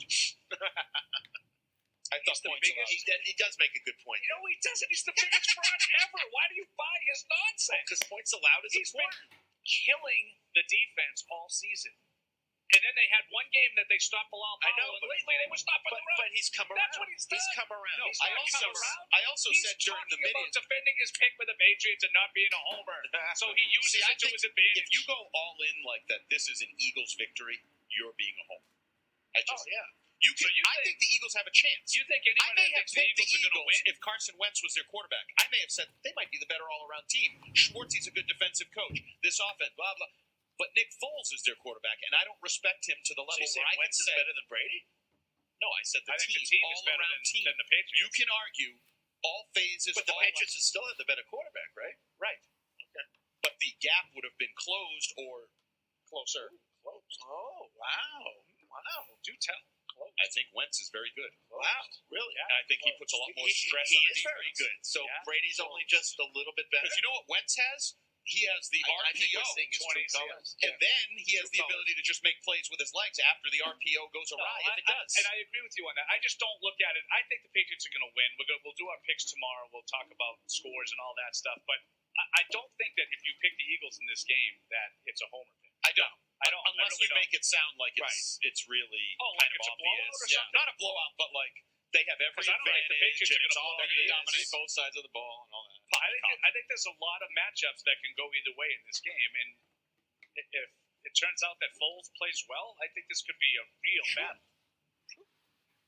There's a lot there, though. There's a lot of matchups that go the Patriots' way too. Yep, absolutely. Ray in North Carolina has been a long-time listener. I have to say, Andy is far more annoying live than on the podcast. Can you mute him? Yeah. Or stuff some munchkins in his mouth? Tell us about it. I do that. I did it earlier. Yeah, I like this because people are getting to see the real Andy, and they are annoyed How by is it different? Yeah, you're losing fans. No, I'm not. In droves. No, I'm They're not. just These leaving. are all people that I didn't. You're going to go check your Twitter account. It's going to be like 2 people. I can leave the show if you want. Yeah. I'd be happy to leave the show and watch you guys strangle yourselves. I have kicked them off. Strangle ourselves. At Super Bowls against the Eagles, you picked him off with his tiny little arms. His little T-Rex arms. Let's go to Those arms are tired from carrying this show. Only when you wear a red shirt. Noel from Denver. What's up, Noel? Hey guys, hey Fred, thanks a million for putting this network together. It's been the greatest experience for the Super Bowl I've had in a long, long time. Oh, you're welcome. You guys all should be applauded for a great show. I have one question, Paul. And compensated. It's been great. Thank you so much. And I have one quick question because I was listening to the Denver the Fan this morning, and Flares was talking about going after Nate Solder for the Broncos. Is there a chance that we could lose him? Sure. Yeah, I think there's a chance. Yeah, there's a good chance. Right. I also think there's a chance. I would say it's a good chance. Okay, but there's a chance. You did. No, yeah, but I know. Rein that in. I've heard everything when it comes to Nate Solder. I've heard the Patriots will resign him no problem because he wants to stay here and they want to keep him. I've heard there's no chance because he's going to price himself out of the market and they're not going to pay big money. And I've heard that he could retire. Yeah. Right. I've heard everything when it comes to Nate Solder. Yeah, the number being thrown around, bandied about on a weak tackle market is, I believe, $13.5 million per year in that ballpark. I think I saw Joel Corey, that agent media guy, write that. That might be what I remember. He thinks that he'll be back and maybe under that number. And Denver's interesting, obviously, because of the connection to that area. If he were going to leave, is that something that would be an allure? Well, and the other consideration too is obviously his son and the treatments that he's getting, and do they want to stay in the area because they're already involved in that? And hopefully he doesn't have to have too many more of those. But that's my guess is he stays and doesn't go to the elite end of the market. That they reach somewhere mid-level deal where he is still here, but probably not the highest paid left tackle in football. Which, by the way, I don't think he deserves. No. Let's go to Adam in Philly, and he's going to tell us why the Patriots will win. What's up, Adam? I'm actually an Eagles fan. I'm going to tell you why the Patriots are going to win, and the much disrespect you guys been given. So when you want to give me the chance, I'll tell you. Go ahead. We're waiting. Well, first, were you guys on with the guys 94 up in Philly? There's a radio station that was just connected with them, and they were killing them. No. Or was that no? All right. So so never mind that. So I just want to ask, what is Brady? Well, first of all, I give all the respect to Brady. I give all the respect to Belichick. They're going to be the best football guys of all time when they're all said and done. But what is Brady going to do when our front line, defensive line, go up all over them, get pressure on them like we've been doing? We have the most pressures in all the NFL. What is he going to do? I mean, you're just going to have sacks left and right. He's going to be uncomfortable. He's not going to really have much time. I know they're going to adjust later on, but that might be too late. And to say that Foles doesn't have a chance to win this game, I mean, who said that? The guys. Who said Foles didn't have a chance? Well, you guys haven't really been giving him the respect. Not what respect. I respect him as a backup quarterback who has led his team to the Super Bowl. I think he's a good backup. Just beat a vaunted defense and ran it out. He is a backup. He's a backup. He considered retirement. He'll go back to being a backup next year. I would like him to be our backup next year, but he deserves to be a starter somewhere. I think he will be your backup next year. Right. I don't think anybody will invest in him as a starter. If Wentz isn't ready, then yeah, I'd like Foles to still be here. He'll still be under contract. But but honestly, if the guy goes to become a starter, it's much deserved. Now, here's another reason why Foles. But wait a minute, can we respond one by one here a little bit? Like you said, okay, they're just going to have so much pressure, he can't get rid of the ball. What happens when he gets rid of the ball to James White, Dion Lewis, Danny Amendola? Right. You said, what does Brady do if they're all over him and they're getting all this pressure? My question would be, what does the secondary do if that front pressure doesn't happen as consistently as you expect it to? Well, when they give it to our running backs, I mean, we had the best run defense in the whole entire league. No, I'm not talking about passes, though. I'm talking about did not passes when he throws what it if you don't get that pressure? One at a time. Please, us talking. When he dumps it off to Dion Lewis and James White and Danny Amendola on quick throws. Yeah. Okay, well then we'll adjust to. I mean, this is a defense that only gave up 2 touchdowns in the whole entire playoffs. I mean, the entire secondary is trash. It's not. I mean, we gave up only 2 touchdowns. We want to get Matt Ryan and Julio Jones. But you keep using words that we've never used. I think you're fighting. I believe one of the Boston stations did a joint broadcast with somebody down there. If you want to call them and rip them for something they said, we have said that if Carson Wentz were in this game, we would really be thinking the Eagles are the better team. I actually think I'd be picking the Eagles if Carson Wentz was playing. The Eagles are a very good all-around football team, but so are the Patriots, and the Patriots have the better coach, the better quarterback, the experience. There are legitimate reasons to think they're going to win, no? Adam, no one ever called the Eagles secondary trash. Trust me. There is reasons why the Patriots can win this game, but yeah, you just have Brady, and you just have Belichick, and you got Trump. Those guys. Brandon Cooks can't play. Wait, hold on. Let me Adam, we're a better overall team. All right, we're a better overall team. Brandon Cooks be the best receiver. Adam, let me ask you a question. You agree that Brady is the best quarterback out there of all time? Yeah. Well, I'm just even right now playing the game. Okay, so we agree on that. And when it comes, do you agree that Sunday? Yeah. Do you agree that the Patriots as a whole have one of the better offenses in the game today? Nah. They don't. Okay. No. Would you say it's top 3? No. You just get to the Super Bowl 1 in yards. Would you say it's top 5? Yeah. Okay. Top 3. And have the Eagles won every game they've played this year? Just about. Just as many as the Patriots. Okay, so they lost 3 games? More if that Cowboys game was competitive. Okay, so they've lost to lesser offenses. Who, the Eagles or the Patriots? The Eagles. They've lost to lesser offenses? Yeah, and lesser quarterbacks. Yeah. With that same defense that you're talking about. The Kansas City That's a little bit of a pretty damn good team last time I checked when they lost 5 weeks. And then Seattle's offense, I think that Russell Wilson's one of the best QBs in the game, especially since he can still get out of that side. If you think that Seattle's offense is as good as the Patriots, you're just not watching football. What are you talking about? I'd be more scared to go against the Seattle Seahawks than I would be the Patriots. Okay. You're going to see. I'll call up at you do know that Seattle didn't even make the playoffs, right? Doesn't matter. I mean, of course it matters. Monday. They're so good they didn't make the playoffs. Are you sitting on a light pole right now? There's many reasons why that team didn't get to the playoffs. Yeah, because they're not that good. They're a one-man show. Their defense fell apart. Their offense is still all right. Their offensive line fell apart. Well, listen, their Adam. Offensive line has what? Going back to the start, the Eagles definitely have a chance to win. So we're not the ones saying that the Eagles have no shot. They have a good shot to win this game. And you're right. If they do, it's going to be because of that defense. So it's because of the front. See, I think if they win the game, we agree with you on there. I don't. If the Eagles pull off an upset, it's going to be because their offense plays out of its mind. If they play like they did last week, why do you think that? Because our offensive line's better than your defensive line. Our defensive line is going to be better than your offensive line. Okay.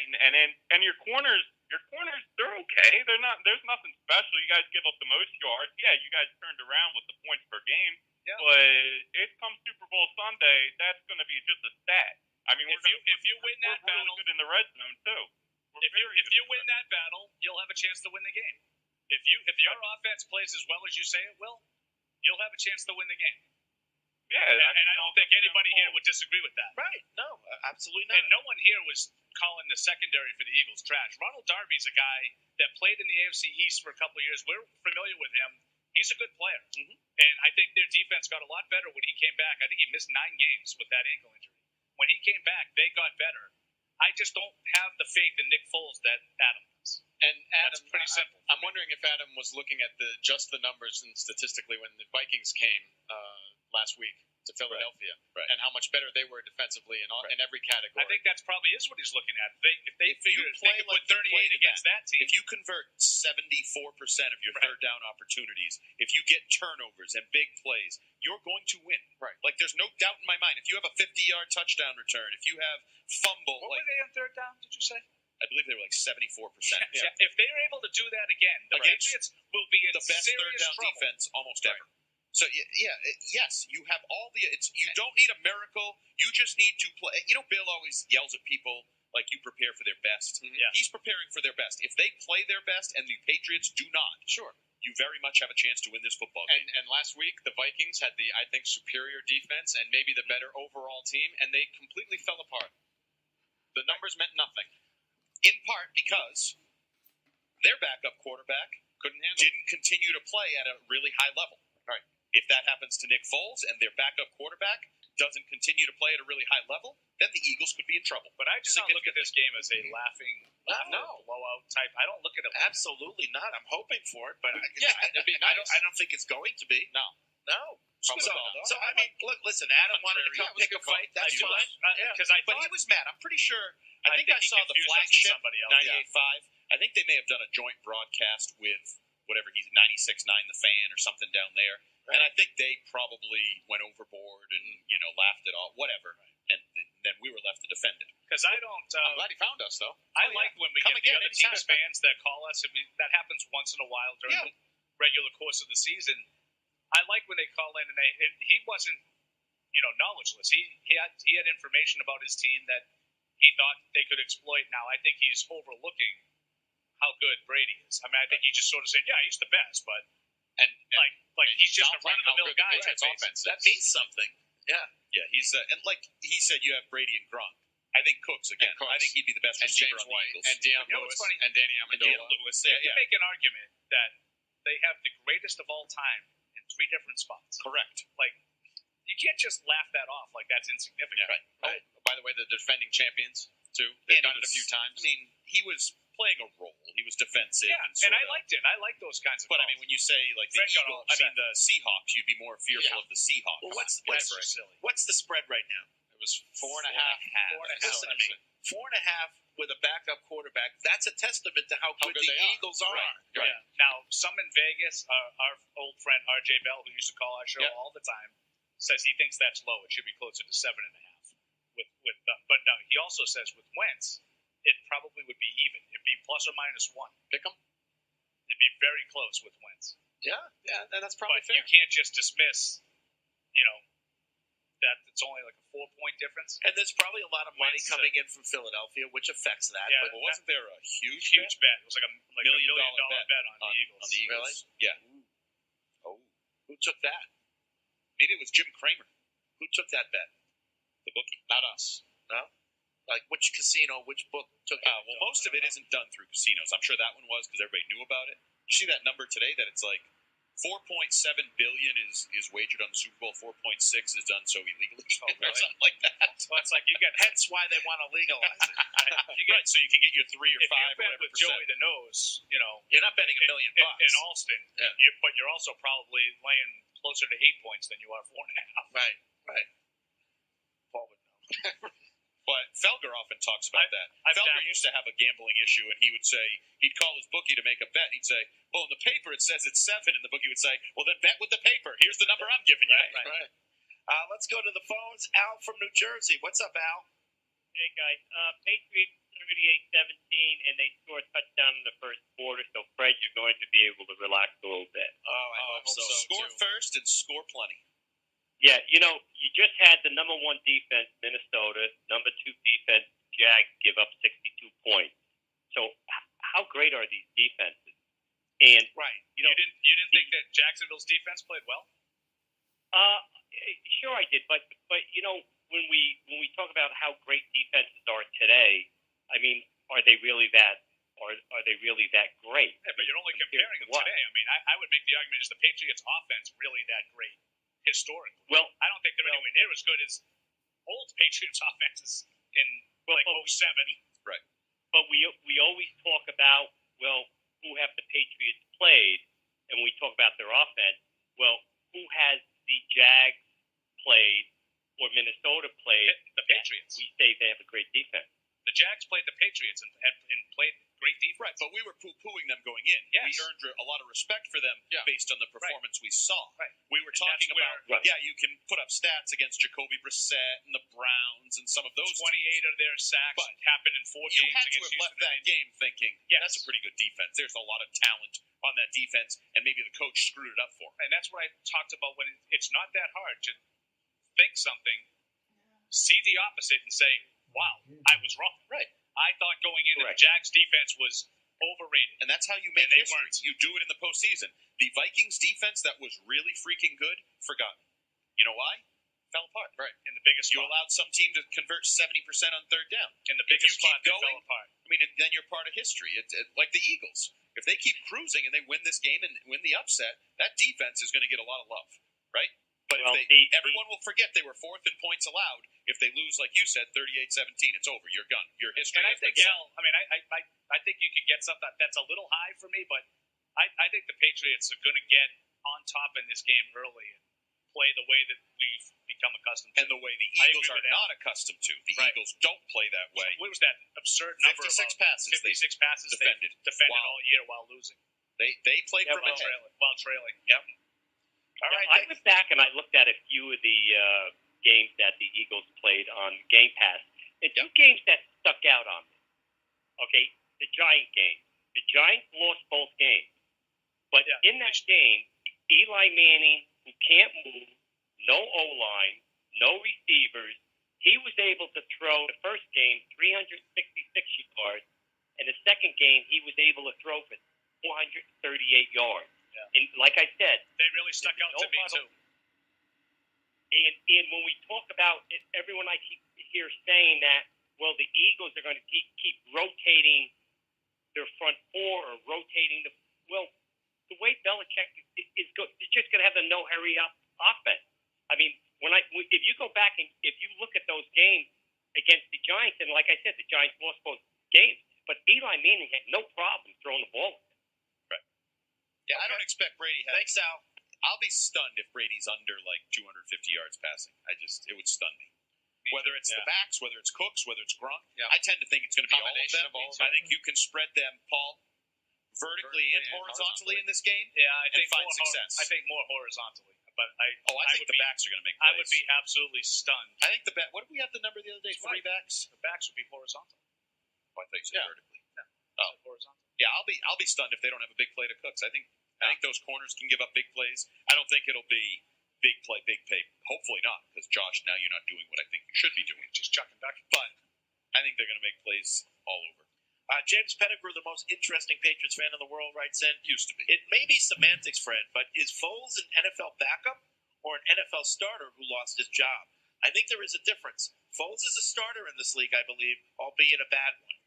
Well, he hasn't really been. I think he's a backup. I mean, his career was over. He went to Kansas City to sign as a backup to Alex Smith, a team that then decided we're going young, right? Drafted somebody else.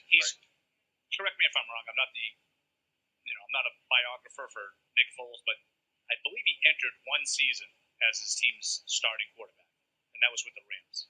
Yes. Right? And it was because he replaced Michael Vick the year he had the magical run. 27-2. But he was not the starter on that team. He was the backup and went on a great run, earned himself... He's not a starter. Earned himself a starting opportunity and flamed out. He could be better than somebody who starts next year. We always talk about that bottom group young of 4, 5, or even, I don't know, some team where a guy gets hurt or something. Oh, but he's not a starting quarterback in the NFL. He's just not. It is what it is. Now, I understand the whole story they're trying to spin with these guys is, they're all good and competitive, and Jeff Fisher ruined them all, and blah, blah, blah. He is who he is. Patrick Chung was just effusive in his praise for Foles. But he knows him. He played with him. But I still look at him as a backup. I don't think he's ever really had any success as his team's starter. Now, he started games and had success starting games, but as the backup. He's just chuckling into it. He's listening to you, but he's going, well, this is a good... Mike in Longview, Texas writes in, Adam's right about Nick Foles. You guys are underestimating him. In many areas, he is better than Brady. For example, Brady has 9 playoff losses. Foles only 1. Foles has thrown 7 touchdowns in one game. Brady has only thrown 6 in one game. That's true. Foles has been named NFC Player of the Month. Brady has never been named NFC Player of the Month.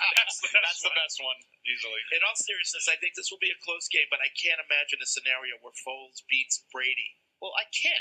Yeah.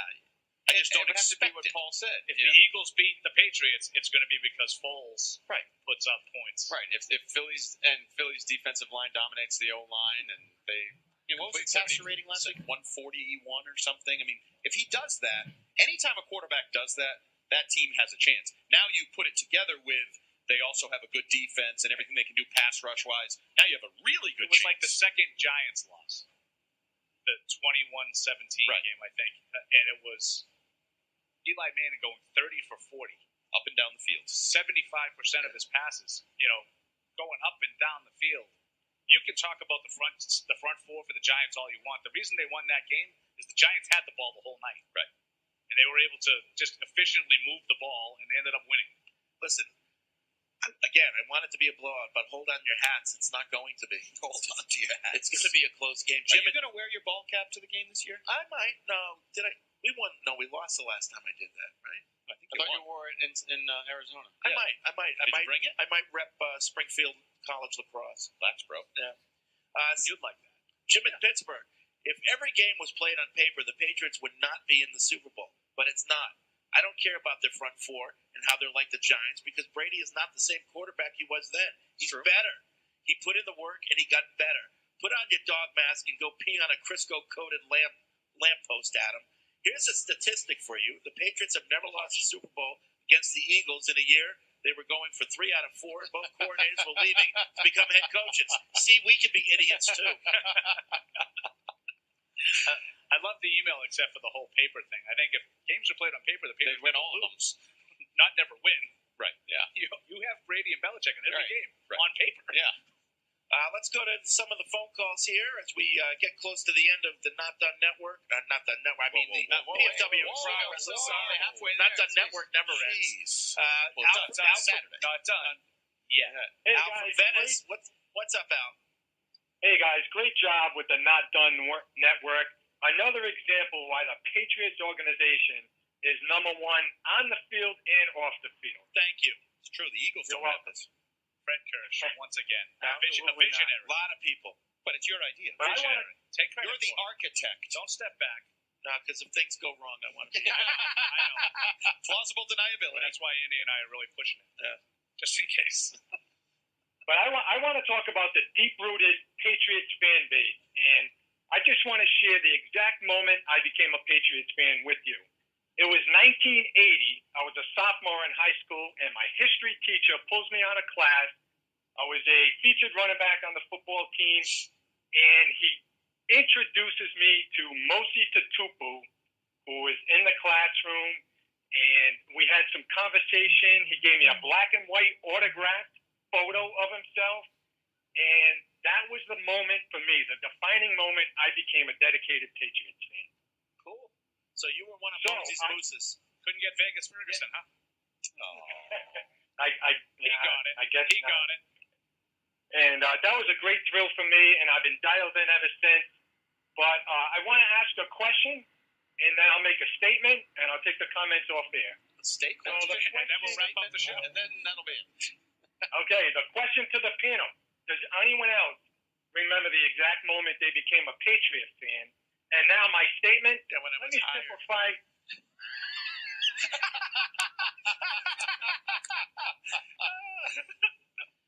23 years ago. Go ahead. Let me make a statement. Monday night game in 1976. That was my first game, and I was hooked ever since. All right. Nice. Playoffs, 1985. Me too. 85 The Jets game. Super Bowl run. Andy, 2007. No, 85 Super Bowl run. Yeah. Very nice to hear, and I'm going to make my closing statement. Let me simplify the analysis for Adam. It's this simple. Nick Foles, Tom Brady will enjoy the trophy ceremony. Thank you. All right, I'm with Al on that. I like that quick statement. Yep. I like that. It is sort of simple on some level. It's going to be tough. Jason from South Carolina. What's up, Jason? Hey, what's going on, guys? Hey. Andy, don't let him hate on that sweater you got, bro. You're rocking it. Thank you. It's a good look. And I got harpoon any whales lately? It was in 1989. 96. More like 94. 1899. Shut up. No one finds you funny. I got a Gilmore. Funnier than All right, you got a Gilmore question. What do we got? I think he's not getting the love. Honestly, that Carolina game where he got the hands to the face late in the game, what I thought was very questionable. I don't know about you guys. The referees must have agreed with you. They haven't called the penalty on the Patriots since. Yeah, I love that. Johnny. I also got a chance to watch him in college, going to South Carolina. And Yeah, what's the mascot he's going to down be there? matched up against Alshon Jeffrey, or what do you guys think? Very well could be. Yeah, I think there's a chance. Yep. Yeah, we were talking a little bit about the matchups and how Andy Benoit, Thanks, Jason. sort of definitively put the matchups out there that it Was would that be. the one?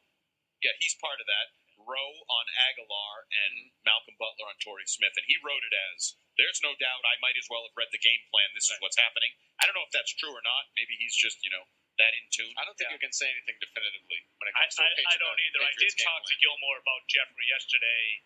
Now, they had some of the, they obviously have a history. They were couple real, former game what, Andy? college football. Here we go. players. They were really, really good friends. They've probably gone against each other thousands of times in practice. Gilmore, Jeffrey, a lot of cocks on the field on Sunday. Unbelievable. Let's go to Justin in Washington. What's up, Justin? Hey, how's it going, you guys? Good. Super. Awesome. First things first, thanks for the Not Done Network, it's wonderful. Also, I love that you guys have been using my phrase, bringing back the Let Andy. I tweeted and emailed about it, hoping it would get to you guys. Well, it did catch on. It definitely caught on, and I think I delivered. Hey, you've been doing great, my man. No, Thank you. And we can attest that I remember everyone saying it doesn't matter what you wore, so just keep rocking it, dude. Thank you. Yes. Okay, so here's the thing. So we all know about the Madden Sim, and I ran it like 10 times just over the weekend. Yep. I kind of go crazy. Patriots outscored the Eagles 335 to 230, which leads me to my prediction of 33-23. That's what I'm hoping for. Okay. I like it. Makes sense. Close to what I'm going to go with. Yeah. Plausible. It's a little high scoring when you talk about the fourth and fifth scoring defense, right? I mean, that's a decent number. 60 points, basically. Yeah, but these Super Bowls often don't. Sometimes. Not often. Sometimes, and then sometimes they're not. Sometimes you go a quarter and nobody can complete a pass or whatever. So like 07, when I'm sure that over-under was really high. Right, They had just played a 38-35 game 5 weeks earlier, and they play a 17-14. And or the Panthers one, remember that one where it was no scoring, lots of scoring, no scoring, lots of scoring. Right. And 33 points doesn't necessarily have to be scored entirely by Brady and the offense. No. Nor does the Special 23 teams on could the do other it on side. defense. There's a possibility there. Yeah. Safeties could be involved. We've seen that before. And Fred loves the safety. No one safeties. loses when they get a safety, right? You get a safety, you don't lose. What if both teams get a safety? What's that? And I have one last Then it's a thing. tie. What's that now? What if both teams get a safety? It's a tie. All bets are off. 2-2 Super Bowl overtime. All right, thanks, Justin. Quickly, Tony, you're our last caller here on PFW in Progress. What's up, Tony? Hey guys, haven't called you back in a few weeks. So really quick then, the reason we're going to win is Tom Brady and Nick Foles. Brady can come back from a comeback. Nick can't. I'm pretty sure of that. And I think if Gronk's playing, we're in good shape. All right, thanks, Tony. Yeah, I certainly don't think the Eagles want to play from behind. No, I don't think they want Foles feeling the need to throw and come back and score points, and that's a recipe for not good. Yeah. Now, the flip side of that is, what if he doesn't have to? I agree. He's probably not going to come from behind, but there's one quarterback more likely than the other. Yes, the Patriots can come from behind. We've seen it a million times. They don't always. But Nick Foles, that's the way Philadelphia's played all year. They've been able to do the Patriots thing, and they establish themselves early in the game. They get a lead, and they play the game on their terms. Maybe Foles won't have to play from behind. Foles apart. Oh, Nick Foles 5. A lot of people say Nick Foles with a D. All right, that's going to be it for this edition of PFW in Progress. We'll be back tomorrow on the Not Done Network. Justin Timberlake, we're going to hear from him coming up on the Not Done Network. Right. We're going to take a break. We'll see you tomorrow. That was another unpredictable edition of PFW in Progress, the podcast for informed Patriots fans worldwide. Like what you heard from the PFW boys? Then support the show and follow your team even more closely by subscribing to the paper that makes the podcast possible. Patriots Football Weekly. Get